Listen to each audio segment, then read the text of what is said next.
Thank you so much for having us. I'm Charlotte, this is Georgia. We met each other when I was about 2 weeks old, so we have known each other almost our whole lives. And she's only, 2 months older than me?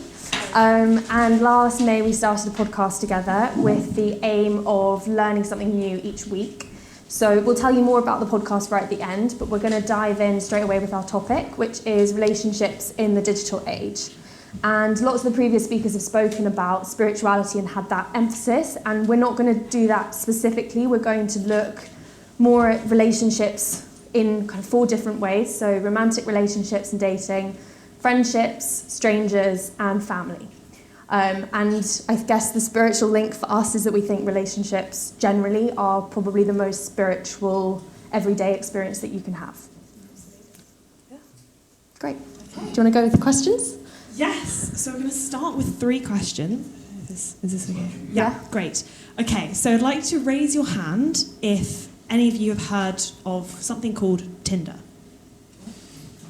Okay. Ooh. Great. No, that's good. That's good. Good. Okay. Okay. Yeah. And how many people, raising your hand, have you been on a date that has been through online dating? Okay. Okay.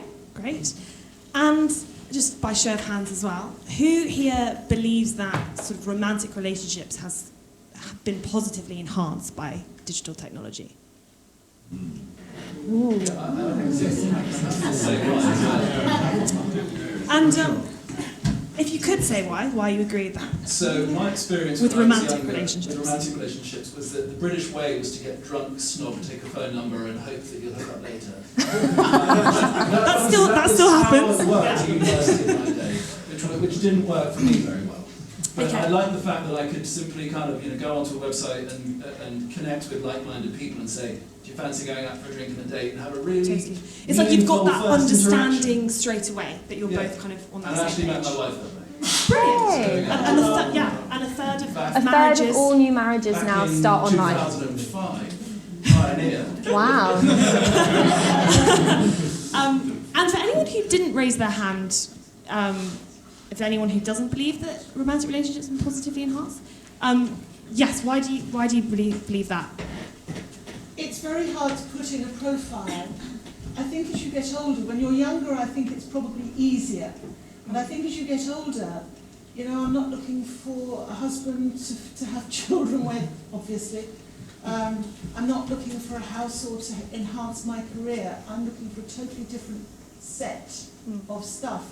And it's very difficult to put into words that.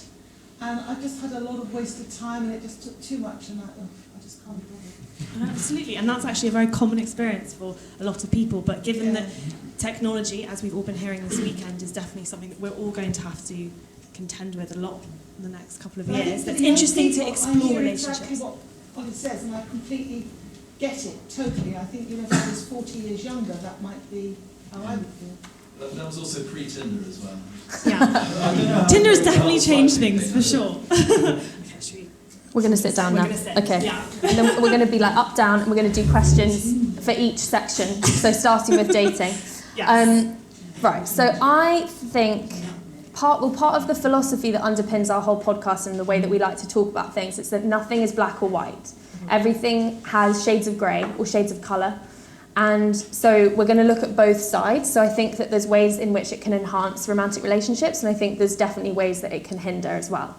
For me, the way that it can enhance is sort of more research-based, I guess. So that stat that a third of marriages now are started online.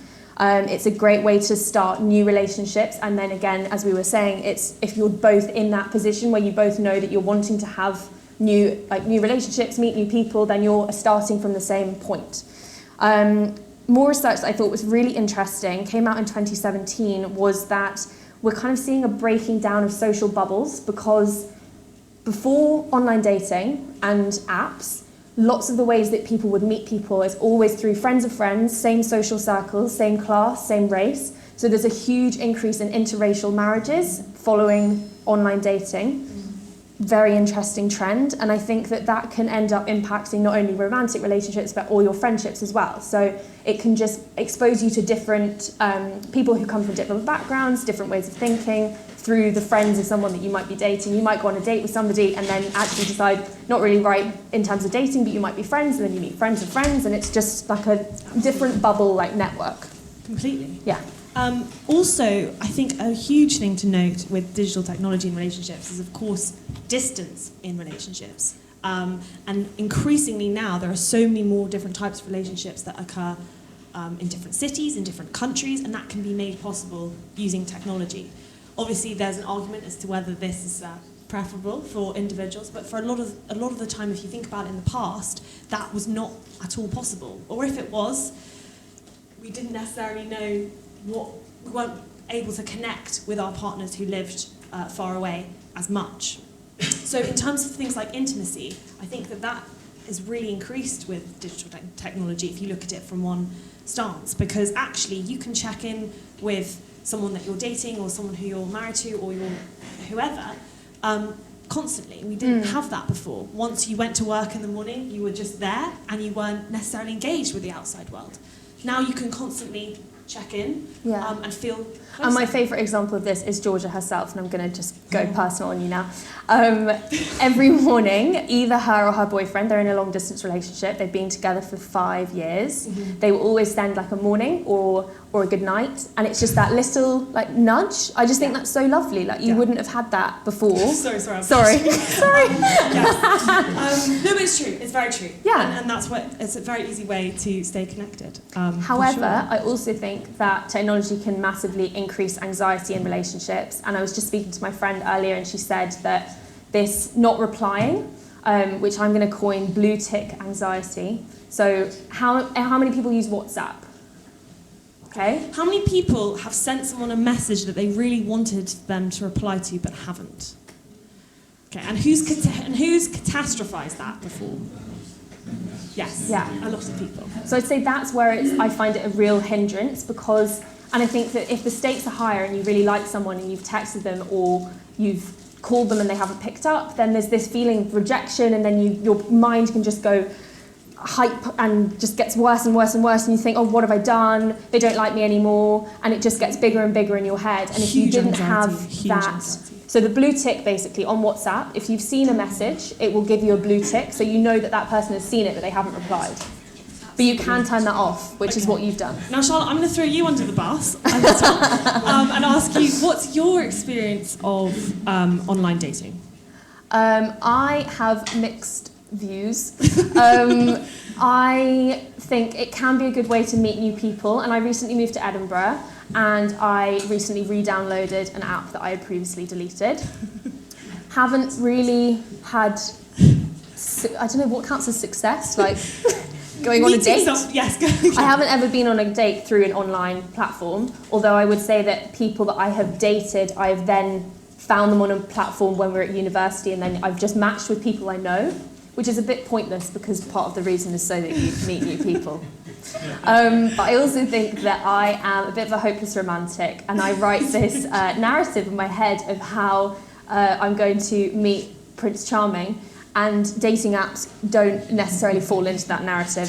So I'm a little bit closed-minded, and I think maybe I need to change that. But also, equally, dating in itself is incredibly vulnerable. It's very scary, and I think I would feel like dating apps, like Ollie said earlier, you're almost going into it with a perspective of knowing you're kind of on equal footing. You both know that you're interested, whereas sometimes if you don't, or there are other circumstances, it can take a lot longer. And Hinge actually is a more recent dating app, and they have a whole load of different kind of preferences. So you can say, and it's all ages, and you can say if you have kids, if you want kids, if you smoke, if you don't smoke, if you take drugs, if you don't take drugs, if you drink. So some of the, and I think it goes into like ethnicity, height, age. So you can set incredible brackets. Amount of categories. Yeah. Incredible amount. Where I think that could work, but I think it could also end up closing you off to people, and quite often you'll meet someone who looks perfect on paper, but then you actually meet them and it doesn't really click in the way that you thought.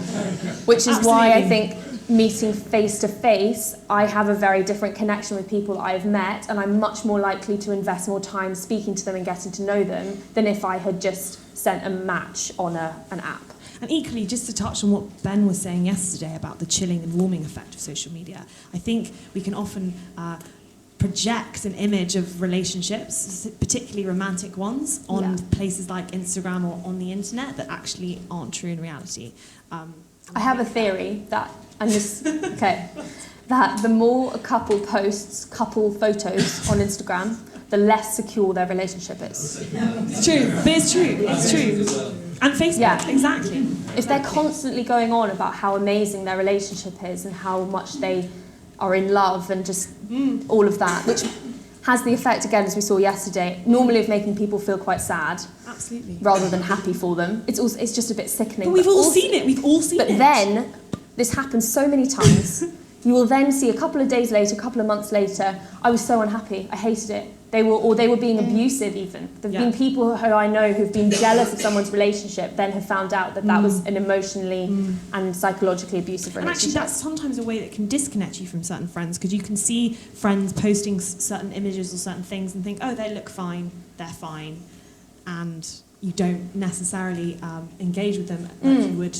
without all of those things, and actually you find out later that there's been something kind of going terribly wrong. Yeah.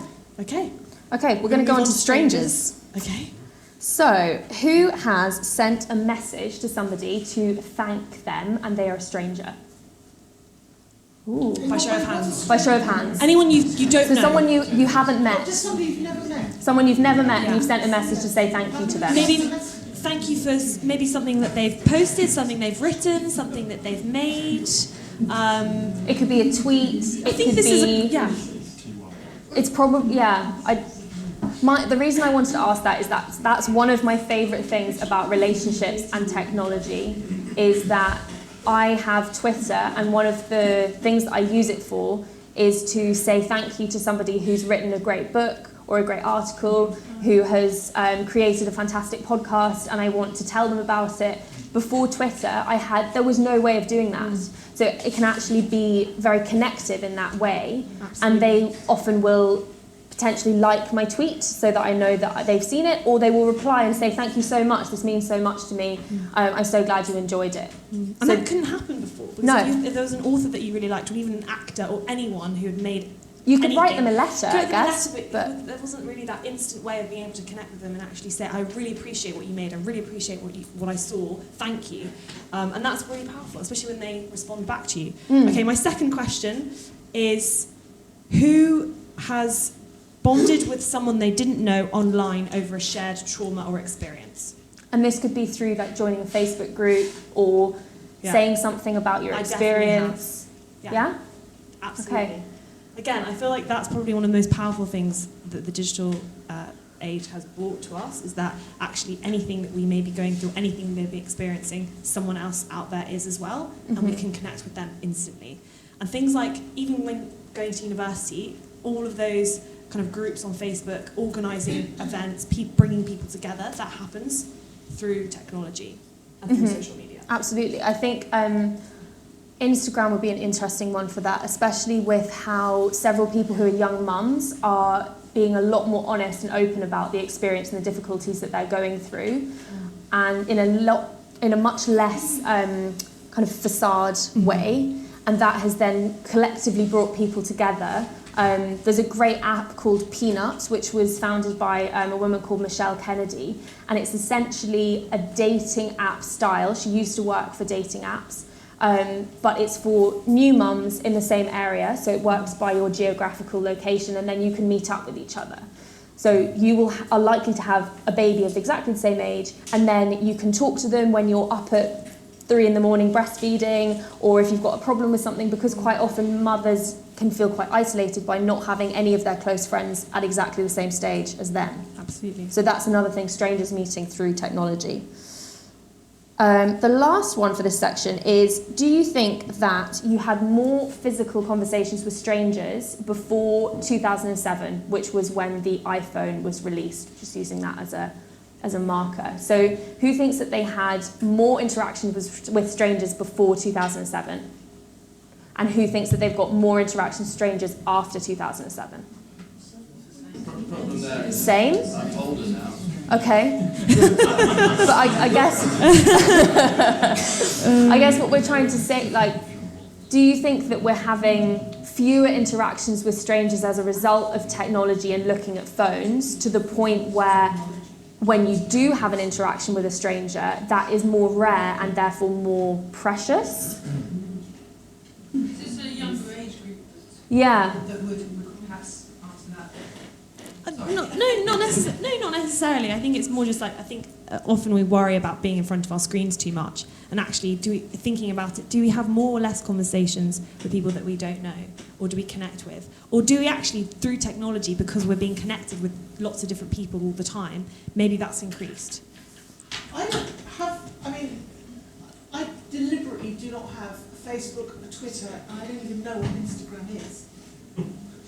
No, but in terms of if you're just on your phone for I do communication. WhatsApp because I can't stay in contact with my dog walking friends or my this friends or that friends, but I mean, and I know they get all my data through WhatsApp anyway, so I'm not worried about that. I just don't want it. It's so easy, I find, to get addicted to these It things. is. It is I very, find yeah. myself, I mean, it's like opening the front door. Oh, I wonder if somebody's there yet. Oh, is somebody there yet? And, you know, I just don't want it. So I don't have a Facebook No, account. absolutely. But with WhatsApp, that's interesting that you say that that's kind of the way that you feel connected. I've had to turn my phone off. I'll just have a quick look, you know. Yeah, I know. I It's think very in the whole issue of strangers is meeting them face to face and relationship to online. The thing I can probably think of most is Meetup. Yeah. And potentially flash mobs and things like that as well. You know, things which are now organised online, where you meet up with people of common interests who would never otherwise have met because of these various portals, which probably sit outside the social media space in terms of how we construe it. I use Meetup And for anyone who doesn't know, Meetup is a website where someone can create an event, and then people who go onto Meetup can see what the title of the event is, and then they can all join. Or a monthly group or something like Yeah. that, a meditation group or something like that. Most days of the week I go for a 1 hour walk in beautiful woodlands near where I live.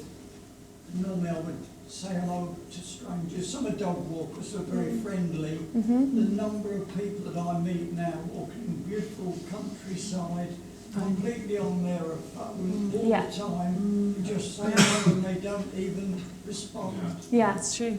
And that definitely happens too often.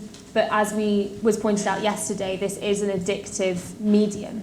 So the same hormone that's released through likes or messages, or thinking that you're kind of appreciated by the people, your online audience, is serotonin. Correct me if I'm wrong. And that is the same pathway is affected by cannabis. Cannabis? And cocaine. Cocaine. Cocaine. Yeah. So it is that level of addiction that we're talking about, and I think it's important to bring that into the conversation. Absolutely. The other thing I think is important to bring into the conversation is the fact that as everybody is talking to each other, even if you don't do it on social media, going into the shops, going into the bus stops, going into the buses, I think they're much freer than they used to be. Now, if she says it's a function of age, I don't think it is. I think people are much freer. No, I think when you're older, you don't have the same feeling of restriction about this. I can sit next to a man on a bus my age, and we can chat, and none of us thinks the other one is trying to lift them up. No, but sometimes you're... Freedom, the ability to communicate. Yeah. No, it's true, but sometimes on the tube, I see people of all ages that, oh my gosh, on the way to work every morning, and every single person is just looking down on their screens. But I suppose that's also London in the context of a big city. But I think my favourite kind of film representation of the importance of this is About Time, which is a film directed by Richard Curtis, and his wife Emma Freud was also involved in it. And the final scene, this was actually the premise of their entire film, was based on this final scene, which is where he goes through his life and he appreciates every single tiny little connection that he has. So it's about a time traveller. If you haven't seen it, I'd really recommend it. So he lives his day once, and then he goes back and he does the same day again, but he looks at it with a completely different perspective. And my favourite scenes are in places like Pret. He goes in to get his sandwich. The first day, he just rushes in, thanks, bye. Second time he does it, he looks up, he looks at her, they smile, they wish each other a nice day. So I think those interactions with strangers are interesting, and I think that's where technology can sometimes be a hindrance because people are looking down too much. Yeah, absolutely. Okay, and I want to... One other thing, we often have big gatherings, a lot of people in our house, maybe up to 20. A few months ago it happened, two of the families had brought their children, so there were 4 teenage girls, say 15, 16, and a boy of about 14. Nearly the whole time, there was no interaction at all with the teenage girls and all the rest of the people. Who were very friendly. It was in a private house. All the time they're virtually on their smartphones, the boy on his iPad playing a game. I tried to get him involved in conversation, and every time he went within minutes back to his iPad. I think it's a real tragedy. Well, I think that's, again, it's the addiction element, and I also think that, I don't know if you feel this as well, I think that there's a real crisis of confidence that has been in some ways exaggerated by the comparison that is enabled through social media. So when people don't feel like they know who they are and that they can actually talk and sort of speak, I think this is, again, where I'd really love to see more yoga in schools and just knowing who that cool person is, and then being able to communicate it and having eye contact with people. But I think that there's something where we need to be consciously aware of encouraging sort of younger people to... Yeah, absolutely. Because also there's a fear that you're not going to be connected to every other young person. And that fear of that disassociation is actually quite strong. And that's why I think people feel so compelled to always be online. Mm-hmm. And it's familiar to them. They know what they're going to get there. Absolutely. Whereas if they're speaking in a room and if it's people they haven't met before, it takes a certain amount of confidence to be able to go and stand and start those conversations. In this case, they all knew everybody. You know, it wasn't a question that they were strangers, it's sort of well integrated. Right, okay. They all knew each other. Okay. Maybe going back before the time of smartphones, they were all being, involved with other people. Well, I mean... I think one very important factor is, which people don't seem to mention, is that it affects people's relationships to themselves. Mm. Well, actually, the comparison aspect is huge. Due to some external, impersonal aspect that they don't have time to think. And they don't want to, they're not used to thinking about themselves. People in the park or whatever it may be, all the time they're tuned into this. Can I just say something on that? Additional to that is that in the forests now, which you could say is one of the last places where children could go run around and there wouldn't be any technology. Now, obviously, imposed on them is the gruffalo and the Disneyfication, and that has changed it because children do talk to each other in the forest. Families do come to an environment that is friendly and it's a good environment for them to be in, but this has been imposed on them. It's not their choice, and that's forcing them to join up with the Forestry Commission. Absolutely. It's just getting worse. Absolutely. That's what's imposed on them. I also think anyone here who knows a child or any young person knows that their instinct is not to go onto a screen. It's just that in the last 10 years, this has been something that's been sort of just like a tidal wave of, iPad, iPhone, new technology, and we kind of don't really know the effect long-term, A, or B, how to regulate it yet. What is very noticeable if you do take that gadget off the child, I think that, not always, but sometimes, or I don't know how often, obviously, but there is a sense of relief in the child. I think there can be a relief. It's very obvious. Okay. So we're going to quickly go on to family and friendship. Should we do it together? Yeah. Both of those together? Yeah. Who here is in a WhatsApp group? With their family. Yeah. Okay. And with their family? Yeah? Yeah. So quite a few? Yeah. Absolutely. I think that's something where, again, it's the same sort of long-distance relationship if it's a romantic or if it's a friendship or if it's your family. My dad lives in France, my mum lives in Scotland, and so if I didn't have technology, I wouldn't have that, again, instant connection back and forth. I think FaceTime is a really interesting piece of technology. This is like video timing, and we watched a TED Talk yesterday which was about FaceTime dinners or breakfasts. Yeah. So many families are split all over the world. If Yeah. your grandchildren live in Australia or China or America, then being able to actually interact with them and see them on video. Yeah. It's incredibly And powerful. you can share tool. a meal together. You can arrange to have it at the same time. And I know that may sound really kind of like a crazy concept to have a meal across video, but actually that's the reality of what the world will eventually look like. I mean, it is. So many people are separated by so many different factors. And that's Do you think important to that bear in technology mind. brings you closer to your friends? To my friends, absolutely. To my family, also, yes. It's very comforting to know that they're on the other end of the phone. And I think that it's such an incredible tool that if you're stranded at any moment, you can just pick up your phone to your friends or your family. And that I forget that was not always the case for, a millennia before me. And that's something that's really important, I think, with relationships and technology, is that actually the benefits, I think, completely outweigh the negatives, especially for me and my personal I think experience. the last thing I just wanted to touch on is emojis. So, an emoji is essentially an image or a picture that is sent through text. So instead of writing "I love you," you could put a love heart, which is my dad's personal favourite. And I think it's certain teachers have been concerned that children can't express emotions in the same way that they did because they are looking to emojis for a template of how they should be, which I thought was an interesting theory. But I think that, for the most part, emojis I think are really positive because it's a different and actually quite ancient way of communicating, in that we're using images and pictures to say something that sometimes you can't really find the words to say it, or it's in a more succinct way. Exactly, and it just adds a different dimension to the way that you can communicate, again, which isn't really possible unless you're like doodling. It's sort of doodling on technology, really, isn't it? Absolutely. You can combine them together.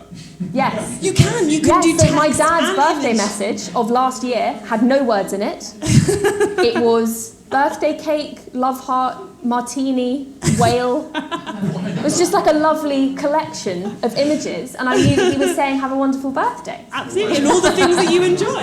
Yeah. Okay, I understand that through Skype or FaceTime, you can make the world more efficient, business meetings, education, so on and so forth. But I ask you girls, do you have as much of an intimate experience, FaceTime or Skype with your fathers as if you're personally meeting with them face to face? Well, as Charlotte said, that her father lives in France, so they may not be able to always have the in-person meeting. No, my short answer would be no, but I think that the more... Of course not. Like I'd rather have something than nothing. Yeah, so it's a way of enhancing it. It's not a way of replacing it. Definitely.